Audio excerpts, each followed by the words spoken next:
போட்டிங்கன்னா ஓகே, போதுமான அளவு. அடுத்து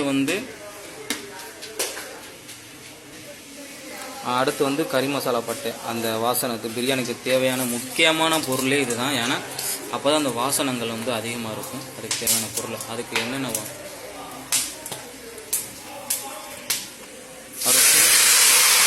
அடுத்து கருவேப்பிலையில் வந்து அதிகமான மருத்துவ குணம் இருக்குது. அதனால் நீங்கள் கருவேப்பிலை வந்து நீங்கள் எந்த குழம்பு வச்சாலும் சரி, எது செஞ்சாலும் அதிகமாக சேர்த்துக்குங்க. அடுத்து வந்து ஆனியன்,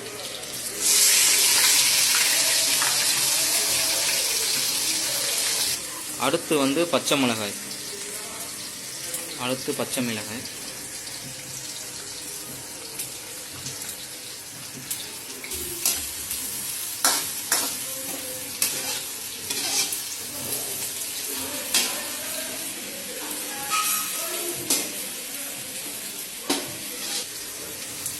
இப்போ என்னென்னா இந்த வெங்காயம், பச்சை மிளகாய், கறி மசாலா பட்டை எல்லாம் என்னன்னா, வெங்காயம் வந்து நல்லா பொன்னிறமாக வந்து நல்லா வதங்கணும். பொன்னிறமாக வதங்கினதுக்கப்புறம் எவ்வளோக்கு எவ்வளோ வெங்காயம் வந்து வதங்குதோ அவ்வளோக்கு டேஸ்ட்டாக இருக்கும். நம்ம எந்த சமையல் செய்தாலும் நீங்கள் வெங்காயத்தை மட்டும் நல்லா பொன்னிறமாக வதக்குங்க.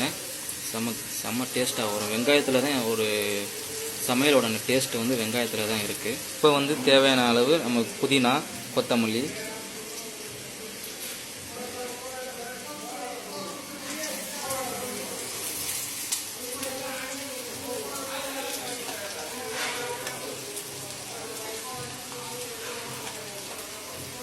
அடுத்து வந்து முந்திரி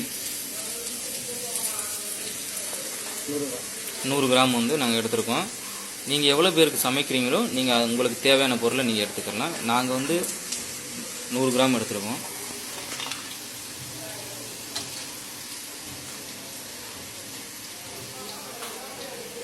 அடுத்து வந்து உலர்ந்த திராட்சை,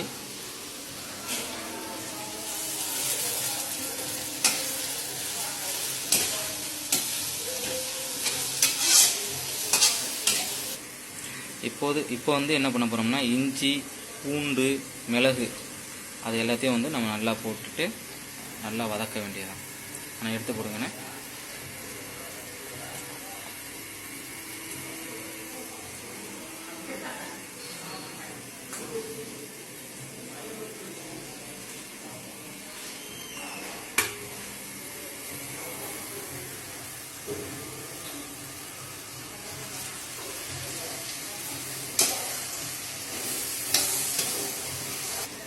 தேவையான அளவு உப்பு,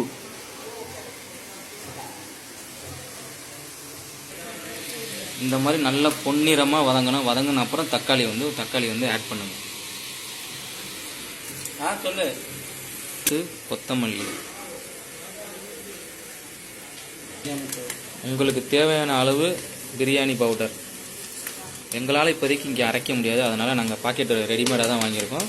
நீங்கள் எவ்வளோ பேருக்கு செய்கிறீங்களோ அதுக்கேற்றாப்புல நீங்கள் பவுடர் போட்டுக்கோங்க. நாங்கள் 8 பேருக்கு சமைக்கிறோம், அதனால் நான் வந்து 200 கிராம் நாங்கள் வந்து இது பண்ணுறோம்.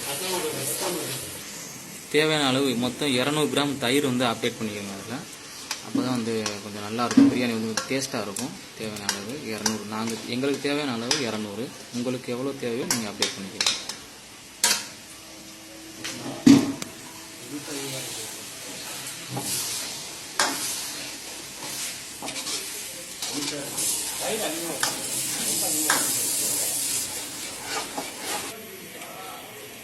மட்டன் வேக வச்ச மட்டன் வந்து நீங்கள் நல்லா உப்பு, மஞ்சள், இஞ்சிலாம் நல்லா போட்டு வேக வச்சுருங்க. வேக வச்சுட்டு அதுக்கப்புறம் கடைசியாக வந்து நீங்கள் எல்லாமே நம்ம மிக்ஸ் பண்ணதுக்கப்புறம் அதை வந்து அப்டேட் பண்ணிடுங்க. அதில்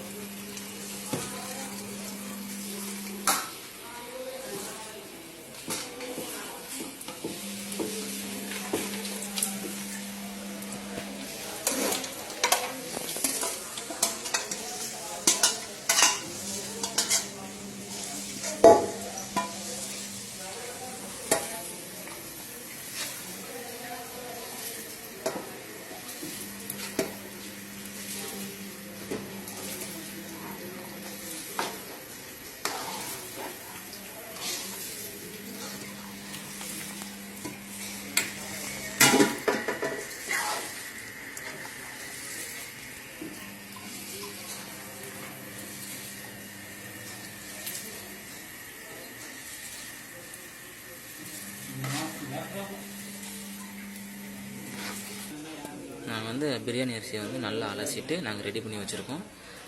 அதுக்கப்புறம் நாங்கள் ஏற்கனவே ரெடி பண்ணி வச்சுருக்க கிரேவி எல்லாத்தையும் பிரியாணி அரிசியோட மிக்ஸ் பண்ணிவிட்டு நாங்கள் வந்து குக்கரில் வந்து ஆட் பண்ணுவோம். குக்கரை வந்து ரெடி பண்ணிடுவோம். குக்கரில் தான் நாங்கள் பிரியாணி வைக்கிறோம். ஓகே, எல்லா பொருளும் நீங்கள் ஆட் பண்ணதுக்கப்புறம் லெமனை வந்து நீங்கள் வந்து அதில் வந்து ஆட் பண்ணி விடுங்க.